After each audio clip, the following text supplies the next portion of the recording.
నమస్కారం TGN news కి స్వాగతం. ప్రొఫెసర్ జయశంకర్ తెలంగాణ రాష్ట్ర వ్యవసాయ విశ్వవిద్యాలయం ఆధ్వర్యంలో మెదక్ జిల్లా వెల్దుర్తి మండలంలోని వెల్దుర్తి శివార్లో కోన మైసమ్మ వద్ద బుధవారం రైతు ముంగిట శాస్త్రవేత్తల అవగాహన కార్యక్రమం నిర్వహించారు. రాజేంద్ర నగర్ చెందిన నేల ఆరోగ్య విభాగం ప్రధాన శాస్త్రవేత్తలు doctor A Madhavi, doctor T Sukrut Kumar పాల్గొని రైతులకు వ్యవసాయ సంబంధిత అంశాలపై అవగాహన కల్పించారు. డాక్టర్ ఏ మాధవి మాట్లాడుతూ నేల ఆరోగ్యాన్ని కాపాడుకోవడానికి తగు చర్యలు చేపట్టాలన్నారు. రసాయన ఎరువుల వాడకం తగ్గించి సేంద్రియ ఎరువులు వాడడం ద్వారా నేలలో సూక్ష్మజీవుల సంఖ్య పెరిగి సారవంతమవుతుందని తెలిపారు. చౌడు భూముల్లో సరైన యాజమాన్య పద్ధతులు పాటించి సమతుల ఎరువులు వాడితే ఆశించిన దిగుబడులు సాధించవచ్చని సూచించారు. డాక్టర్ టి సుకృత్ కుమార్ మాట్లాడుతూ అవసరమైన మేరకు మాత్రమే రసాయనాలు, కలుపు, పురుగు మందులు వాడాలని, మోతాదు మించితే నేలకు, జీవ వైవిధ్యానికి హాని కలుగుతుందని హెచ్చరించారు. వ్యవసాయ శాఖ సిఫారసు చేసిన వరి వంగడాలనే సాగు చేయాలని, సాగునీటిని పొదుపుగా వాడుకోవాలని సూచించారు. రైతులు సరైన పద్ధతులు పాటిస్తేనే వ్యవసాయం లాభదాయకంగా మారి నేల సారవంతంగా పెరిగి భావితరాలకు ఉపయోగపడుతుందని అన్నారు. ఈ కార్యక్రమంలో వెల్దుర్తి సర్పంచ్ ఆదర్శ్, వార్డు నెంబర్ పవన్ రాజ్, చర్లపల్లి ఉప సర్పంచ్ పెంటారెడ్డి, ఏఈఓ మాజిద్ అలీతో ఫీల్డ్ అసిస్టెంట్ బోయిన రాములు, భూపాల్ పాటు పెద్ద సంఖ్యలో రైతులు పాల్గొన్నారు. మీరు అడిగేదేమో అమ్మేది, నేను వచ్చినాను పోతాను, నీకు లాభం లేదు, నీకు ఎప్పుడు అవసరం వస్తుంది, అప్పుడు వాడు తీసుకుపోయాడు వస్తాడు, వాడిని ఏమేయాలి అని అడుగుతావు, వాడు నాకు తెలియదు. అంటే ఎవరు వచ్చిందో వాళ్ళ పని చేసుకోవచ్చు.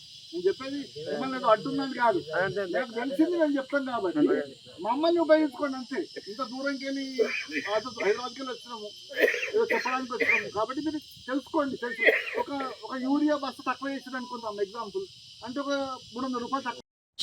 ప్రొఫెసర్ జయశంకర్ తెలంగాణ రాష్ట్ర వ్యవసాయ విశ్వవిద్యాలయం లోపల ప్రొఫెసర్ అంటే సైంటిస్ట్గా, శాస్త్రవేత్తలుగా పనిచేస్తా ఉన్నాం. ఈ వ్యవసాయ విశ్వవిద్యాలయం తరఫున మాకు 27వ తేదీ ఏప్రిల్ 27వ తారీఖు మే 23వ తారీఖు వరకు రాష్ట్ర వ్యాప్తంగా సుమారు 1600 గ్రామాల లోపల ఈ రైతు వాటిని ఏ విధంగా వాడాలి, ఏ విధంగా వాడడం వల్ల ఏ విధమైనటువంటి సమస్యలు వస్తున్నాయి, ఎక్కువ వాడితే ఏమవుతుంది, తక్కువ వాడితే ఏమవుతుంది అనేది ఒక అంశంగా మనం మాట్లాడదాము. తర్వాత రసాయనాలు, రకరకాలైన రసాయనాలు మనం వినియోగిస్తూ ఉన్నాము. ఏ రసాయనాలను ఎప్పుడు వాడుకోవాలి అంటే, రసాయనాలు అంటే కీటకనాశనలు కావచ్చు, పురుగు మందులు కావచ్చు, లేకపోతే మనము కలుపు నాశనలు కావచ్చు. ఈ రకమైన కలుపు నాశనలు వాడుకోవాలి, ఏ విధంగా వాడాలి అనేది. తర్వాత ఖరీఫ్లో ఏ పంట వేద్దాం అనుకుంటున్నారు, రైతు సోదరి మనందరికీ నా నమస్కారం. నా పేరు మాధవి. నేను నేల ఆరోగ్య విభాగంలో ప్రధాన శాస్త్రవేత్తగా పనిచేస్తున్నాను. అంటే ఇప్పుడు మనం మన తాత ముత్తాతలందరూ కూడా వ్యవసాయం చేశారు కదా. వ్యవసాయం చేసినప్పుడు ఏం చేసేవాళ్ళు అంటే ఎక్కువగా మామూలుగా సేంద్రియ ఎరువులు ఉన్నాయి కదా, పశువుల ఎరువులు కానీ, లేకపోతే మన పొలము మనం కోసేసిన తర్వాత అంత మిగులుతుంది కదా, వరి గడ్డి అవన్నీ మామూలుగా కుండ పెట్టేసి వాటిని మళ్ళీ వరువుగా ఉంటుంది. మనం ఏం చేస్తున్నాం, పక్కాళ్ళు ఒక 2 బస్తాలు వేస్తే మనం ఇంకో బస్తా యూరియా ఎక్కువ వేస్తే మనకి దిగుబడి ఎక్కువ వస్తుందని చెప్పి మనం అనుకుంటాం. అవును, అట్లా వేస్తే మనకి ఎప్పటికీ మా దగ్గర చాలా పరిశోధనలు చేసాము. చేసిన తర్వాతే వచ్చి మేము మీకు చెప్తున్నాం అనమాట. ఎందుకంటే మీరు వరి తీసుకోండి, వరికి ఎకరానికి 2 బస్తాలు యూరియా వేస్తే సరిపోతుంది. మీరు ఎంత వేస్తున్నారు, అంతే వేస్తున్నారా? ఓకే. మొక్కజొన్న వేస్తున్నారా? ఇక్కడ మొక్కజొన్న లేదా, ఒట్టి వరేనా?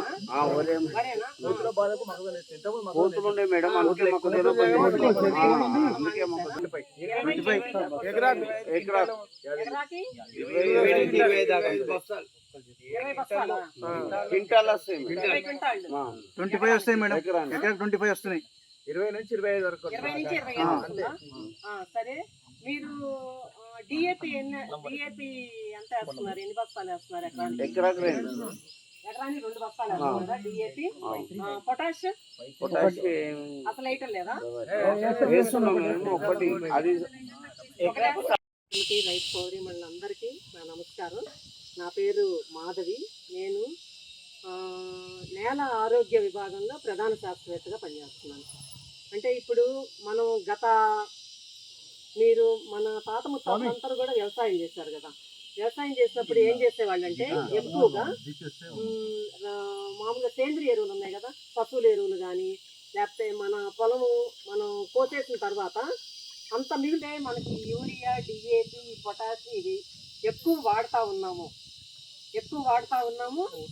నెమ్మదిగా సేంద్రియ ఎరువులు అంటాం కదా, పప్పుల ఎరువు కానివ్వండి, లేకపోతే వరిగడ్డలు కానివ్వండి, ఏవైనా కూడా అవి వాడటం తగ్గించేస్తాం.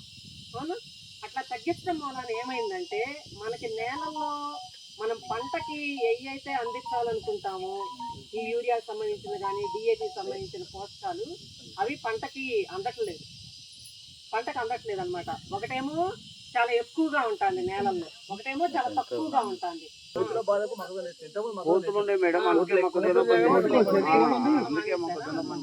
ఇంకేం పంటలు వేస్తారు?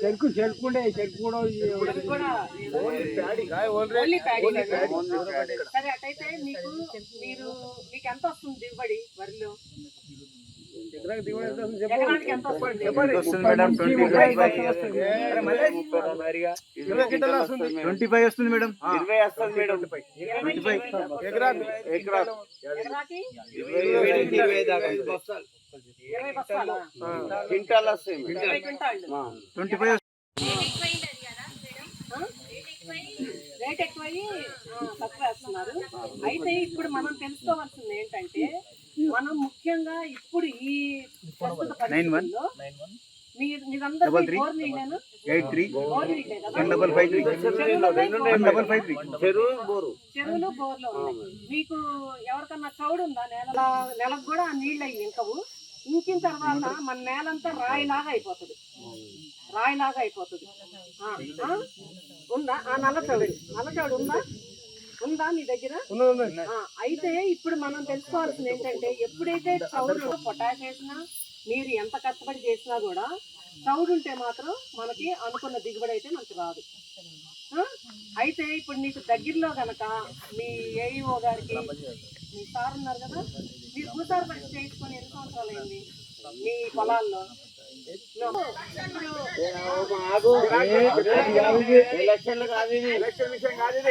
మన తెలంగాణ గవర్నమెంట్ కూడా ప్రతి రైతు పొలంలో భూసార పరీక్ష చేయాలని చెప్పని అనుకుంటా ఉంది. మీరు మీ పొలాల్లో మట్టి పరీక్ష చేయించుకోవాలి అని అనుకుంటే గనక మీరు మీ పొలంలోంచి మట్టి నమూనా తీసుకొచ్చి మీ సార్కి ఇవ్వండి. మీరు ఇక్కడ ఎవరుంటే వాళ్ళకి అందజేస్తారు.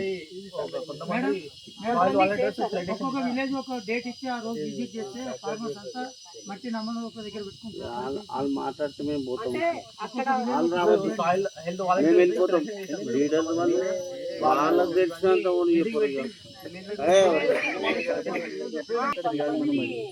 చెప్పంతా అలాగే ఉంటది. అందుకని తెల్ల చౌడు ఉంది మనకి, ఇట్లా మన నేలంతా మన పొలం అంతా తెల్లగా కనపడుతుంది అని అనుకున్నప్పుడు మీరు వర్షం పడుతుంది కదా, వర్షం పడినప్పుడు ఆ నీళ్లు ఒక 2 రోజులు ఉంటే కనుక 2 రోజుల తర్వాత ఆ నీళ్ళని బయటికి తీసేస్తే ఆ ఉప్పు అంతా బయటకు వెళ్ళిపోద్ది అనమాట. అట్లా మనం కొంతవరకు ఆ తెల్ల చౌడుని మనం తగ్గించుకోవడానికి అవకాశం ఉంటుంది. అదే నల్ల చౌడు అంది ఈ అమ్మ. సో నల్ల చౌడు ఉన్నప్పుడు మాత్రం మనం జిప్సం వేసుకోవాలి. జిప్సం అని దొరుకుతుంది మనకి. ఆ జిప్సం అనేది మనం వేసుకోవాలి. అది కూడా నీటి సౌకర్యం ఉంటేనే వేసుకోవాలి, నీటి సౌకర్యం లేకపోతే వేసుకోకూడదు. ఎందుకంటే అది కరగదు, అది అలాగే అట్లాగే ఉంటది. అలా ఉంటే కనుక మనం తర్వాత నాటేసినా కూడా మనకి పంట మంచిగా రాదు. అలాగే నేల ఆరోగ్యం కూడా మనకి పెరుగుతుంది అనమాట. ముందు మనకి ఇంకా కష్టం అవుతుంది ఇట్లాంటివి కనుక మనం చేయకపోతే. మీరంతా ఖర్చు పెడతారు, మీరు చాలా కష్టపడినా కూడా మనం అనుకున్న దిగుబడి మనం సాధించలేము. ఇట్లాంటి కొన్ని మనం ఇప్పటి నుంచి తప్పనిసరిగా మనం చేస్తే మన పొలాన్ని మనం ఆరోగ్యంగా ఉంచుకోవడానికి అవుతుంది, మనం అనుకున్న దిగుబడి మనం సాధించడానికి అవుతుంది. ఇంకొకటి ఏంటంటే, మీరు ఈ మామూలుగా ఈ వరిగడ్డ అంతా మీరు ఏం చేస్తారు? కాలబెట్టారు. నేను వచ్చేటప్పుడు చూశాను కొంతమంది కాలబెట్టారు. అది అస్సలు చేయకూడదు. ఎందుకు కాలబెడుతున్నారు?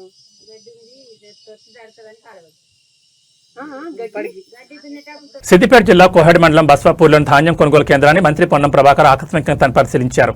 ఈ సందర్భంగా ధాన్యం కొనుగోలు కేంద్రంలో ఏర్పడుతున్న సమస్యలపై పలువురు రైతులు మంత్రి దృష్టికి తీసుకొచ్చారు. వెంటనే జిల్లా కలెక్టర్ హైమావత్తో రైతుల సమస్యలపై ఫోన్లో మాట్లాడిన మంత్రి ధాన్యం కొనుగోలు కేంద్రాల్లో ఇబ్బందులు రాకుండా చర్యలు తీసుకోవాలని ఆదేశించారు. రైతులకు ధాన్యం కొనుగోలులో బారథాన్, టార్పాలిన్ సమస్య రాకుండా చూసుకోవాలని, లారీల్లో ఎప్పటికప్పుడు వెంటనే లోడ్ పంపించేలా చర్యలు తీసుకోవాలని అధికారులను ఆదేశించారు.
విద్యార్థులు కష్టపడి చదివి భవిష్యత్తులో ఉన్నత స్థాయికి చేరుకోవాలని ఆకాంక్షిస్తున్నట్లు ఉప సర్పంచ్ అక్కపల్లి శ్రీనివాస్ 1వ వార్డు మెంబర్ గాలి భవానీ మహేష్ అన్నారు.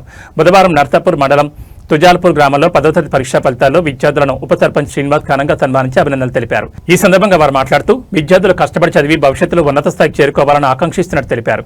ఈ కార్యక్రమంలో బీఆర్ఎస్ నాయకులు ఆంజనేయులు గౌడ్, వార్డు మెంబర్ యాదగిరి, గాలలింగం, ఆంజనేయులు, నరసింహులు, శివ, అనిత తదితరులు పాల్గొన్నారు.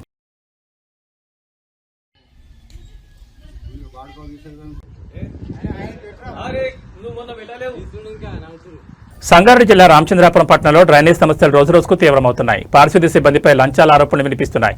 డ్రైనేజ్ శుభ్రం చేయాలంటే డబ్బులు ఇవ్వాల్సిందేనని సిబ్బంది అంటున్నారని స్థానికులు వాపోతున్నారు. ఆన్లైన్ ద్వారా ఫిర్యాదు చేసిన వారి ఇళ్ల వద్ద మాత్రమే శుభ్రత పనులు నిర్వహిస్తున్నారని, పక్క ఇళ్ల వారు అడిగితే మీరు కంప్లైంట్ ఇవ్వలేదంటూ నిర్లక్ష్యంగా సమాధానమిస్తున్నారని ప్రజలు ఆగ్రహం వ్యక్తం చేస్తున్నారు. ఎన్ని ఫిర్యాదులు చేసినా సరిగా పట్టించుకోవడం లేదని వాపోయారు. ఈ సమస్యపై స్పందించిన స్థానిక నాయకుడు పరమేశ్ యాదవ్ పట్టణంలోని పలు ప్రాంతాల్లో స్వయంగా పర్యటించి పరిస్థితిని పరిశీలించారు.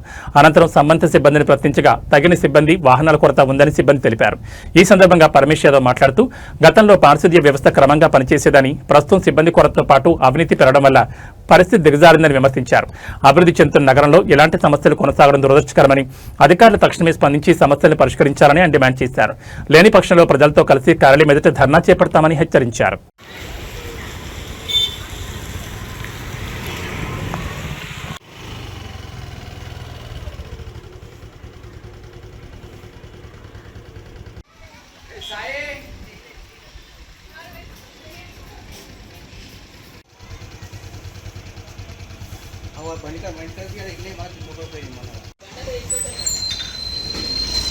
ఈరోజు రామచంద్రాపురంలో ప్రజలందరూ ప్రతి గల్లీలో కూడా డ్రైనేజ్ సమస్యతో బాధపడుతున్నారు. ప్రతి ఇంట్లో కూడా డ్రైనేజ్ ప్రాబ్లం ఉంది. ఎప్పుడు కూడా గత ప్రభుత్వం వేసినటువంటి లైన్లను కూడా కనీసము ఈ ప్రభుత్వము మెయింటైన్ చేసే పరిస్థితి లేదు. ఇక్కడ నేను ఈరోజు ఎవరేజ్ వాటర్ ట్యాంక్ బోర్డు దగ్గరికి వచ్చినాము. వీడికి వచ్చినా కానీ ఒకటే మాట చెప్తున్నారు, వాళ్ళు ఒక్క పని కూడా రెస్పాండ్ అవుతలేరు. ప్రజలందరూ కూడా రోజు కంప్లైంట్ చేయడమే జరుగుతుంది. కంప్లైంట్లు మాత్రము వీళ్ళు రెస్పాండ్ అయ్యి క్లియర్ చేసిన బాపతి లేనే లేదు. ప్రతిరోజు కంప్లైంట్ ఇస్తే ఏ నంబర్ అయితే హౌస్ నంబర్ కంప్లైంట్ ఇస్తామో ఆ నంబరు ఇంటి దగ్గర పోతున్నారు, డెక్కని తీస్తున్నారు, ఫోటో దిగుతున్నారు. ఇక్కడ ఉన్న ఈ స్టాఫ్ ఆఫీస్ వాళ్ళకి పెడుతున్నారు. మళ్ళీ ఏదైతే కంప్లైంట్ ఇచ్చారో వాళ్ళ ఇంటి నెంబర్ దగ్గర పైసలు తీసుకుంటున్నారు. పక్క ఇంటోళ్ళు అదే మా మొత్తం లైన్ అంతా ఉంది కదా, ఇక్కడ కూడా క్లియర్ చేయండి అని చెప్తే మీరు కంప్లైంట్ ఇవ్వలేరు కాబట్టి మేము ఇక్కడ చేయలేము, కంప్లైంట్ ఇచ్చిన దానికే చేస్తున్నామని చెప్తున్నారు.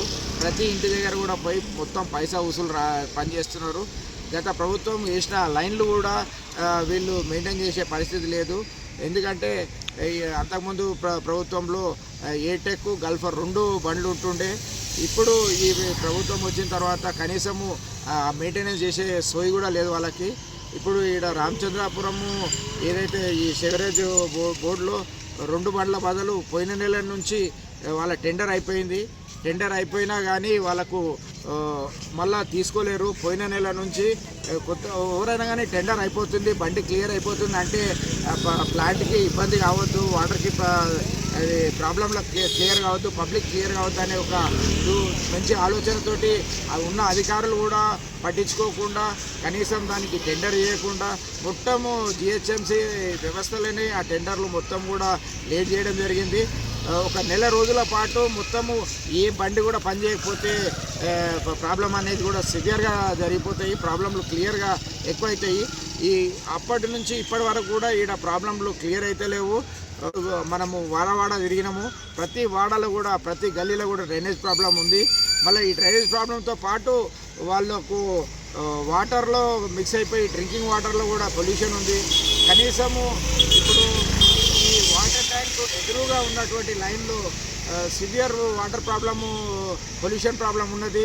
గత 2-3 సంవత్సరాల నుంచి పొల్యూషన్ ప్రాబ్లం ఉన్నా కానీ కనీసం ఇంటి ట్యాంక్ ముందున్న అధికారులకు అలా కనిపిస్తలేదు. ఎదురుగా ఎక్కడనో కాదు, ఎదురుగున్న లైనే గత 2 సంవత్సరాల నుంచి పొల్యూషన్ వాటర్ డ్రింకింగ్ వాటర్లో వస్తూనే ఉన్నా కానీ 100 సార్లు వాళ్ళకి చెప్పినా కానీ వాళ్ళు పట్టించుకునే నాదులు లేరీడ. కనీసం వాళ్ళకు ఏడ ప్రాబ్లం జరుగుతుంది, ఎట్లా ప్రాబ్లం జరుగుతుంది అనేది చూస్తూనే లేరు, చేస్తూనే లేరు. వాళ్ళకు కనీసము వాళ్ళ మీద ఈ ప్రాబ్లంల మీద అవగాహనే లేదు. ఏదేమైనా కానీ వీళ్ళు చేస్తున్న ప్రాబ్లము ప్రజలు గట్టి తీర్పు చెప్తారు, చెంప మీద దెబ్బ కొడతారు ఖచ్చితంగా. ఎందుకంటే ఈరోజు అధికారులు పోయి డైరెక్ట్గా ఉన్న పరిస్థితి ప్రాబ్లం క్లియర్ చేసే పరిస్థితిలో లేరు కాబట్టి ఎవరు కూడా ఈ ప్రాబ్లం ఇప్పటికైనా కానీ అధికారులు 2 బండ్లు ఖచ్చితంగా మెయింటైన్ చేయాలి. ఎందుకంటే డివిజన్ పెద్దగా ఉంది, ప్రాబ్లమ్స్ చాలా ఉంటాయి. ఇక్కడ ఉంటే కాలనీ వాళ్ళకు లేదు, కాలనీ వాళ్ళకు ఉంటే ఇక్కడ లేదు అనే పరిస్థితి ఉంది. ఈ లేబర్ని కరెక్ట్గా పెట్టుకొని ఈ అధికారులు సరైన నిర్ణయం తీసుకొని ఈ ప్రజల ప్రాబ్లమ్స్ మీద ముందుకు పోవాలి, ప్రజల ప్రాబ్లమ్స్ తీయాలి. ఈ డ్రైనేజ్ ప్రాబ్లము సివియర్గా ఉంది కాబట్టి దాని మీద ప్రత్యేక దృష్టి కేంద్రీకరించాలని ఈ అధికారులని చెప్తున్నాను. ఒకవేళ ఇదే గిట్ట కంటిన్యూ అయితే మీ మొత్తం ఈ సెవరేజ్ ఈ ట్యాంకు ఈ ఆఫీస్నే ముట్టడి చేస్తాము, ఒక్కరిని కూడా లోపలికి బయటికి రానియకుండా చేస్తాము, మొత్తము ఇక్కడ బంద్ చేస్తాము, దేనికి కూడా వెనక పోమని కూడా మరొకసారి గట్టిగా చెప్తూ ప్రజల సమస్యల మీద పోరాడడానికి మేము సిద్ధంగా ఉన్నాము. ప్రజల సమస్యలు తీసుకొచ్చినా వీళ్ళు కనీసము దానికి రెస్పాండ్ అవుతలేరు. పైసలు తప్ప వేరే పని చేస్తలేరు. కాబట్టి ప్రతి ఇంటికి పోతే ఎవరు కంప్లైంట్ ఇచ్చినా కానీ మీరు ఎన్ని ఇస్తారు పైసలు, మీరు పైసలు ఇస్తే పని చేస్తామనే ఆలోచన ఉంది. కాబట్టి వీళ్ళందరూ కూడా వీళ్ళ ఆలోచన మార్చుకోవాలి, ప్రజల సమస్యలపైన దృష్టి పెట్టాలి. ప్రజలకు మనము పనిచేసే జవాబుదారీగా పనిచేయాలని ఈ అధికారులను కోరుకుంటూ ఈ అవకాశం ఇచ్చిన మీ కూడా ఈ రామచంద్రాపురం తరఫున ఎప్పటికైనా పోరాడానికి సిద్ధంగానే ఉంటానని చెప్తూ ఈ ప్రాబ్లమ్స్ అన్ని వెంటనే క్లియర్ చేయాలని మరొకసారి ఈ అధికారులను కోరుతున్నాను. కాప్రా సర్కిల్ శ్రీనివాస్ నగర్ కాలనీలోని హైటెన్షన్ రోడ్డు వద్ద ఉన్న పార్క్ను ఎంఎంసీ కమిషనర్ ఈ రోజు క్షేత్రస్థాయిలో తనిఖీంచారు. ఈ సందర్భంగా పార్క్లోని చిన్నారుల ఆట వస్తువుల పరిస్థితిని ఆయన నిశితంగా పరిశీలించారు. పాడైపోయిన మరియు విరిగిపోయిన ఆట వస్తువుల స్థానంలో వెంటనే కొత్త వాటిని ఏర్పాటు చేయాలని, పార్కు పరిసరాలను ఎప్పటికప్పుడు శుభ్రం చేస్తూ సరైన పద్ధతిలో నిర్వహించాలన్నారు. సందర్శకుల సౌకర్యార్థం మరియు పిల్లల భద్రత దృష్ట్యా ఎటువంటి అవాంఛనీయ సంఘటనలు జరగకుండా జాగ్రత్తలు తీసుకోవాలి. పబ్లిక్ సౌకర్యాల విషయంలో నిర్లక్ష్యం వహించకూడదని, పార్కును ప్రజలకు ఆహ్లాదకరంగా మార్చాలని ఆయన అధికారులను ఆదేశించారు.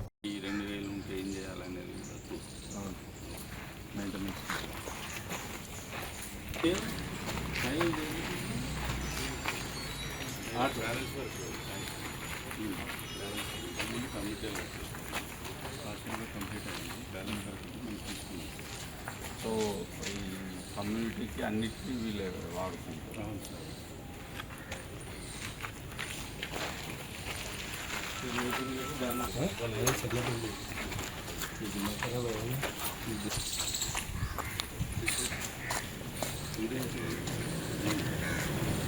ట్రైన్డ్ గ్రాడ్యుయేట్ టీచర్స్ గా ఉన్న తమను పోస్ట్ గ్రాడ్యుయేట్ టీచర్స్ గా అప్గ్రేడ్ చేయాలని Telangana minority residential educational institutions Hindi టీచర్లు ప్రభుత్వాన్ని విజ్ఞప్తి చేశారు. 2018లో టీఎస్పీఎస్పీ ద్వారా తాము టీజీటీలుగా రిక్రూట్ అయ్యామని పేర్కొన్నారు. రెసిడెన్షియల్ స్కూల్స్లలో టీజీటీలు 5 నుంచి 7 వరకు, పీజీటీలు 8 నుంచి 10వ తరగతుల వరకు బోధన చేస్తున్నారన్నారు. కానీ హిందీ టీచర్లమైన తమను మాత్రం 6 నుంచి 10 వరకు ఒక్క టీచర్ మాత్రమే బోధిస్తుందని పేర్కొన్నారు. గత 5 ఏళ్లుగా 100% ఉత్తీర్ణత ఇస్తున్నామని, కానీ తమ కష్టాన్ని అధికారులు గుర్తించడం లేదన్నారు. తమను అప్గ్రేడ్ చేయాలంటూ టీచర్లు నాంపల్లిలోని Telangana minority residential education educational institution సెక్రటరీని కలిసి వినతిపత్రం అందజేశారు. ఉద్యోగుల ఫ్రెండ్లీ ప్రభుత్వంగా కాంగ్రెస్ ప్రభుత్వం పేరు తెచ్చుకుందని, తమను పీజీటీలుగా అప్గ్రేడ్ చేయాలని విజ్ఞప్తి చేశారు. తమను అప్గ్రేడ్ చేయకపోతే వచ్చే అకాడమిక్ ఇయర్ నుంచి 7వ తరగతి వరకే బోధిస్తామని వారు స్పష్టం చేశారు. నా పేరు తిరుమల అండి. నేను తెలంగాణ మైనార్టీ గురుకుల పాఠశాలలో గత 8 సంవత్సరాలుగా ఇక్కడ వర్క్ చేస్తున్నాను. టీజీటీ హిందీగా వర్క్ చేస్తున్నాను. 8 సంవత్సరాల నుంచి కూడా యాక్చువల్లీ సొసైటీ రూల్ ప్రకారంగా టీజీటీలు ఒక క్యాడర్, పీజీటీలకు ఒక క్యాడర్ ఉంటుంది.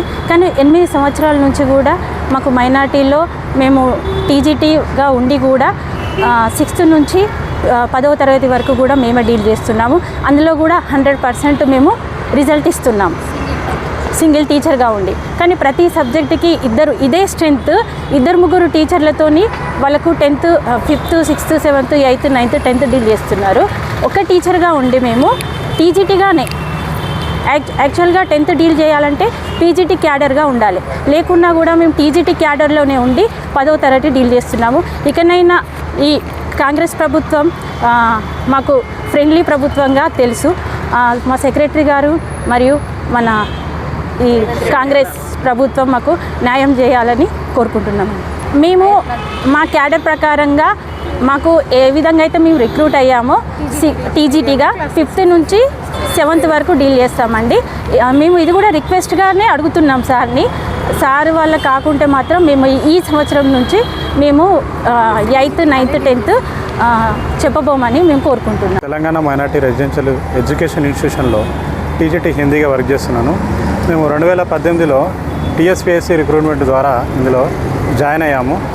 అప్పుడు మేము ట్రైన్డ్ గ్రాడ్యుయేట్ టీచర్ టీజీటీగా జాయిన్ అయ్యాము. ఇక్కడ అసలు టీజీటీ అంటే 5th, 6th, 7th వరకు డీల్ చేస్తారు.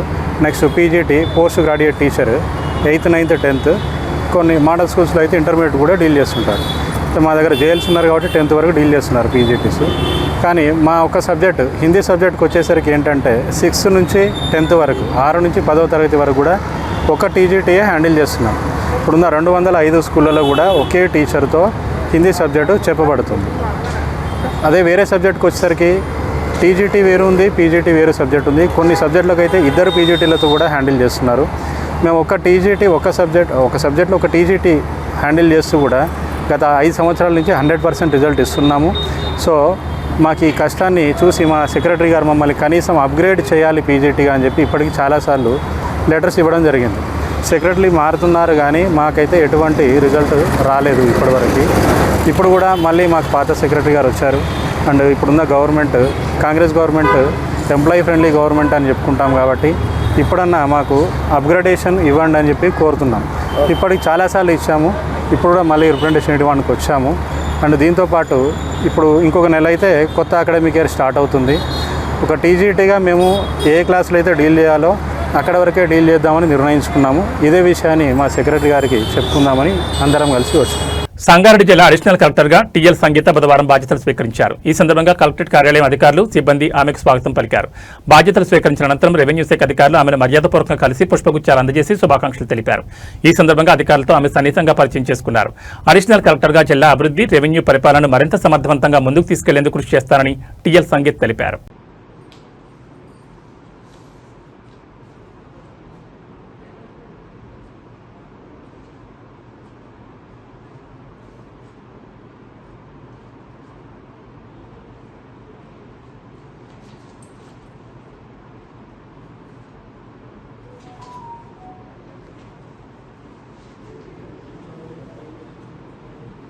తెలంగాణ విద్యాశాఖలో పెనుదుమారం రేగుతోంది. రాష్ట్రంలో దశాబ్దాలుగా కొనసాగుతున్న +2 విద్యా వ్యవస్థను రద్దు చేయాలన్న ప్రభుత్వ నిర్ణయంపై జూనియర్ లెక్చరర్ల సంఘం యుద్ధం ప్రకటించింది. ఈ నిర్ణయాన్ని అత్యంత దౌర్భాగ్యమైనదిగా అభివర్ణించిన సంఘం రాష్ట్ర అధ్యక్షుడు మధుసూదన్ రెడ్డి ముఖ్యమంత్రి రేవంత్ రెడ్డిపై ఘాటు విమర్శలు చేశారు. ఈ నిర్ణయం వెనక్కి తీసుకోకపోతే రాష్ట్ర వ్యాప్త ఉద్యమం తప్పదని హెచ్చరించారు. ఇంటర్ విద్యా వ్యవస్థలో ప్రభుత్వం ప్రతిపాదించిన మార్పులపై మధుసూదన్ రెడ్డి తీవ్రంగా స్పందించారు. 1969-70లో స్వర్గీయ పివి నరసింహారావు కొఠారి కమిషన్ సిఫార్సుల మేరకు ఎంతో ఆలోచించి తెచ్చిన +2 విద్యను నేటి ప్రభుత్వం బొందపెట్టాలని చూడడం దారుణమని ఆయన మండిపడ్డారు. ఈ రోజును ఇంటర్ విద్యకు చీకటి రోజుగా అభివర్ణించారు. విద్యార్థులు, తల్లిదండ్రులు, లెక్చరర్లు లేదా విద్యావేత్తలతో కనీసం చర్చించకుండా ఏకపక్షంగా తీసుకున్న నిర్ణయం గియాజుద్దీన్ తుగ్లక్ చర్యలా ఉందని విమర్శించారు. కొందరు అధికారులు విద్యా కమిషన్ చైర్మన్ కలిసి విద్యా వ్యవస్థను నాశనం చేస్తున్నారని ఆరోపించారు.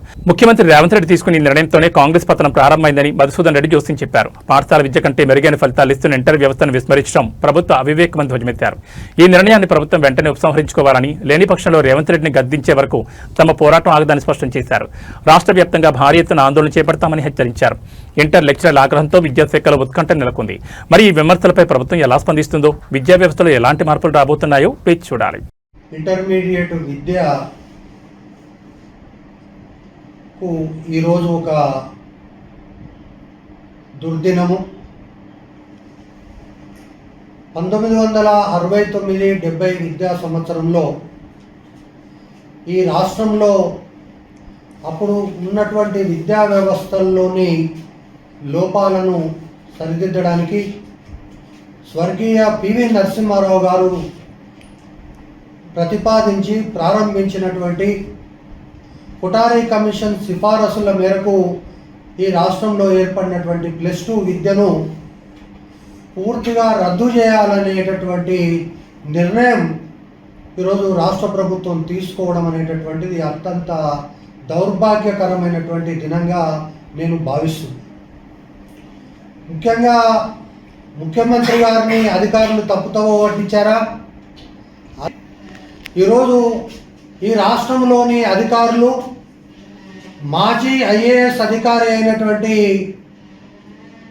విద్యా కమిషన్ చైర్మన్ కలిసి ఇంటర్మీడియట్ విద్యా వ్యవస్థను పూర్తిగా బొందబెట్టే నిర్ణయించి ఒక గేట్వే ఆఫ్ హైయర్ ఎడ్యుకేషన్గా తెలంగాణ, ఆంధ్రప్రదేశ్ రాష్ట్రాల్లో ఉన్నతమైనటువంటి ప్రమాణాలతోటి ఇంటర్మీడియట్ విద్యను ఏర్పాటు చేయడం, తద్వారా పాఠశాల విద్య కంటే మెరుగైనటువంటి విధానాలతోటి, ఆచరణతోటి రూపొందినటువంటి ఈ యొక్క ఇంటర్మీడియట్ విద్యా వ్యవస్థ దేశానికే తలమానికంగా ఉన్నటువంటి విషయాన్ని ఈ రాష్ట్ర ప్రభుత్వం పూర్తిగా విస్మరించిందని చెప్పి నేను భావిస్తున్నాను. జనరల్గా ఏదైనా తప్పుడు నిర్ణయం తీసుకున్నప్పుడు లేదా తొందరపాటు నిర్ణయం తీసుకున్నప్పుడు జనరల్గా తుగ్లక్ చర్య అనేటటువంటిది వాడతారు. కానీ ఈరోజు రాష్ట్ర ప్రభుత్వం తీసుకుంటున్నటువంటి ఈ నిర్ణయం ఏదైతే ఉందో ఆ నిర్ణయాన్ని ఖచ్చితంగా గియాసుద్దీన్ తుగ్లక్, ఎవరైతే తుగ్లక్ తాత ఉన్నాడో ఆయన కూడా ఇటువంటి నిర్ణయాలు తీసుకునే అవకాశం ఉండదని చెప్పి నేను భావిస్తున్నా. ముఖ్యంగా ఈ మధ్యకాలంలో వినిపిస్తున్నటువంటిది 10th క్లాస్లో డ్రాప్అవుట్స్ అవుతున్నాయని, లేదంటే ఏ రాష్ట్రంలో కూడా ఇంటర్మీడియట్ లేదు కాబట్టి మన రాష్ట్రంలోనే 10+2 ఎందుకు ఉండాలని చెప్పి ఇవన్నీ కూడా చర్చలకు వస్తున్నటువంటి సందర్భంలో ఈరోజు రాష్ట్రంలో 10+2 3+3 విద్యా విధానం అమల్లోకి వచ్చిన తర్వాత 60 నుంచి ఇప్పటి వరకు దాదాపు ఈ రాష్ట్రంలో 65 సంవత్సరాల తర్వాత 65 సంవత్సరాల ఇంటర్మీడియట్ విద్యా చరిత్రలో దేశవ్యాప్తంగా ఇంటర్మీడియట్ విద్యార్థుల యొక్క కృషి కారణంగా, విద్యా వ్యవస్థ కారణంగా ఏ ఐఐటి చూసినా, ఏ ఎన్ఐటి చూసినా, ఏ నీట్ క్యాంపస్ చూసినా తెలంగాణ, ఏపీ విద్యార్థులు మాత్రమే కనిపిస్తున్నటువంటి ప్రస్తుత తరుణంలో కన్నుముట్టినటువంటి వాళ్ళు ఈరోజు ఈ నిర్ణయం తీసుకున్నారని చెప్పి నేను భావిస్తున్నాను. ప్రతి సంవత్సరము 5,50,000 మంది విద్యార్థులు 10th క్లాస్ పాస్ అవుతుంటే 30,000 అదనంగా ఈరోజు ఇంటర్మీడియట్ విద్యా వ్యవస్థలో చేరుతున్నారు. ఈరోజు నవోదయ పాఠశాలలు కానీ, హైదరాబాద్ పబ్లిక్ స్కూల్ కానీ, బేగంపేట పబ్లిక్ స్కూల్స్ కానీ, సిబిఎస్ఈ స్కూళ్ళ నుంచి కానీ, ఇతర రాష్ట్రాల నుంచి కానీ ప్రతి సంవత్సరం 35,000 మంది విద్యార్థులు అదనంగా ఇంటర్మీడియట్ విద్యా వ్యవస్థలో చేరితే ఈరోజు అడ్మిషన్లు తగ్గిపోతున్నాయి, 10th క్లాస్లో డ్రాప్అవుట్స్ అవుతున్నాయని ఎవరైతే ఈ యొక్క అధికారులు ఇచ్చినటువంటి సమాచారం మేరకు ఖచ్చితంగా ఈ రాష్ట్రంలో ముఖ్యమంత్రి తీసుకున్నటువంటి ఈ నిర్ణయం చాలా తప్పుడు నిర్ణయం, తుగ్లక్ నిర్ణయము. అదేవిధంగా పివి నరసింహారావు లాంటి ఒక విద్యావేత్త తీసుకున్నటువంటి నిర్ణయాన్ని తిరగదోడేటటువంటి స్థాయి ముఖ్యమంత్రి గారికి లేదని చెప్పి నేను మనవి చేస్తా ఉన్నా. ఎవరితో సంప్రదించకుండా, ఎవరితో చర్చించకుండా ఈరోజు ముఖ్యమంత్రి గారు ఇంటర్మీడియట్ విద్యా వ్యవస్థను రద్దు చేయడం అనేటటువంటిది చాలా బాధాకరమైనటువంటి విషయం. ముఖ్యమంత్రి గారు ఈరోజు నీకు స్పష్టంగా నేను చెప్పదలుచుకున్నా, ఇదే విద్యా కమిషన్ చైర్మన్ గారు ఏదో పెద్ద ఎత్తున నేను పొడుస్తా అని చెప్పి ఆంధ్రప్రదేశ్ రాష్ట్రానికి పోయి ఇంగ్లీష్ మీడియం పాఠశాలలు అని చెప్పి పెద్ద ఎత్తున జగన్మోహన్ రెడ్డి ఈ రాష్ట్రంలోనే దేశంలోనే కొత్త విద్యా వ్యవస్థను తీసుకొని వస్తాడు. అసలు తెలుగు మీడియం కాకుండా మొత్తం ఇంగ్లీష్ మీడియం పాఠశాలలు పెట్టి అసలు డిస్టినేషన్ ఆఫ్ ఎడ్యుకేషన్కు ఆంధ్రప్రదేశ్ అనేటటువంటిది ఒక కేర్ ఆఫ్ అడ్రస్గా మారుతుంది. అంటే ఈ యొక్క ఆకునూరి మురళి కారణంగానే అక్కడ 11 సీట్లకు జగన్మోహన్ రెడ్డి పరిమితమైనటువంటి విషయాన్ని నేను గుర్తు చేస్తున్నా. రేవంత్ రెడ్డి గారు మీకు స్పష్టంగా మనం చేస్తున్నా, ఈరోజు ఇంటర్మీడియట్ విద్యా వ్యవస్థలో మీరు తీసుకున్నటువంటి ఈ నిర్ణయం ఏదైతే ఉందో మీ పతనానికి ప్రారంభము. మీరు ఖచ్చితంగా ఎట్లయితే జగన్మోహన్ రెడ్డి పతనం ఉందో అంతకంటే ఘోరమైనటువంటి పతనానికి మీకు మీరే నాంది ప్రస్తావన చేసుకుంటున్నారు. ఈరోజు విద్యార్థులు కానీ, తల్లిదండ్రులు కానీ, లేకుంటే యాజమాన్యాలు కానీ, కళాశాల అధ్యాపకులు కానీ ఎవరితోటి కూడా సంప్రదించకుండా ఈ విధమైనటువంటి నిర్ణయం తీసుకోవడం కారణంగా ఈరోజు తెలంగాణ విద్యా వ్యవస్థ పూర్తిగా ధ్వంసమైపోయి ఈరోజు రాష్ట్రంలో ఉన్నటువంటి విద్యార్థులు, తల్లిదండ్రులు పెద్ద ఎత్తున ఆందోళన చేసేటటువంటి అవకాశం ఉన్నది. రేవంత్ రెడ్డి గారు నిన్ను వదిలిపెట్టే ప్రశ్నే లేదు. ఈరోజు మీ మెడలు వంచి తెలంగాణ రాష్ట్రంలో ఇంటర్మీడియట్ విద్యా వ్యవస్థను పునఃస్థాపించేంత వరకు పోరాటం ఆగదని చెప్పి నేను హెచ్చరిస్తా ఉన్నా. మీకంటే పూర్వం స్వర్గీయ రాజశేఖర రెడ్డి ఇదే ప్రయత్నం చేసిండు, కానీ ఆయన గెలవలేకపోయాడు. అదేవిధంగా మీరు ఇదే ప్రయత్నం చేస్తున్నారు, మీరు గెలవలేరు.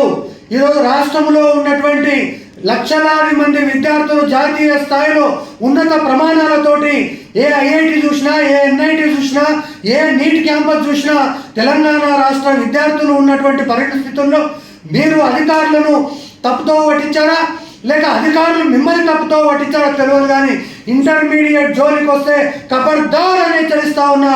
ఖచ్చితంగా ఇది చాలా తుగులకి నిర్ణయం.